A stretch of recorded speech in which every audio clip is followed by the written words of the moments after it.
54 مليار و500 مليون صرفها الشعب التونسي عام ناول في 2024 على طلبان الفيزا كهو من دول الاتحاد الأوروبي، وعدد الطلبات فات 177 ألف، منهم 38 ألف ترفضوا. معناها اللي ترفضوا طيشوا 11 مليار و600 مليون في الهوية، بخلاف وقتهم الضايع بالطبيعة. واكثر دولة اوروبية صب عليها الشعب الفيزا وشكون غيرها بالطبيعة؟ فرنسا ب 106617 طلب، ترفضوا منهم 19626. خواتنا الجزيرية عم ناول صبوا على فرنسا كهوة اكثر من 352 الف، ترفضوا منهم اكثر من 118 الف. وباش تفهم انت كمية حقد فرنسا على الشعب الجزائري وعلى افريقيا في العموم. قارة اسيا فيها 11 دولة عندهم الحق يدخلوا الاتحاد الاوروبي من غير فيزا، و70% من دول امريكا الشماليه وامريكا الجنوبيه عندهم الحق يدخلوا الاتحاد الاوروبي من غير فيزا. ولنا تجي المهزله افريقيا، اكثر من 54 دوله زوز دول كهو عندهم الحق يدخلوا من غير فيزا، وبطبيعتهم ما همش لاصقين القاره، السيشيل وموريشيوس، واول مره نسمع بها كيفكم حتى. والمشكله اكثر قاره يستحقها نقصد يستغلوها الاتحاد الاوروبي هي افريقيا. احتياطي الذهب نتاع فرنسا 90% منه من مالي، مدينه الانوار باريس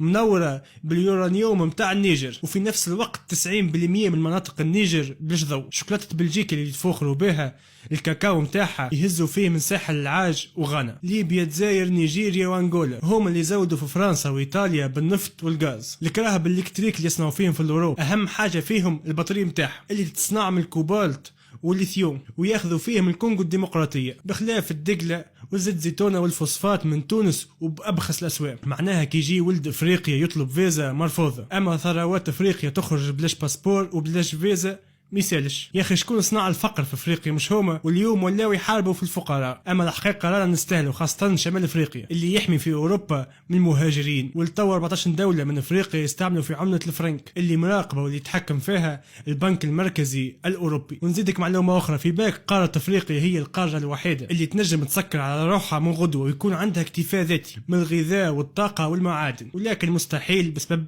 الفساد والسياسات الغالطه والتبعية الاقتصادية. ونختموها بافريقيا لا تحتاج العالم، بل العالم يحتاج افريقيا. وكالعادة بارتاج وفولو والسلام.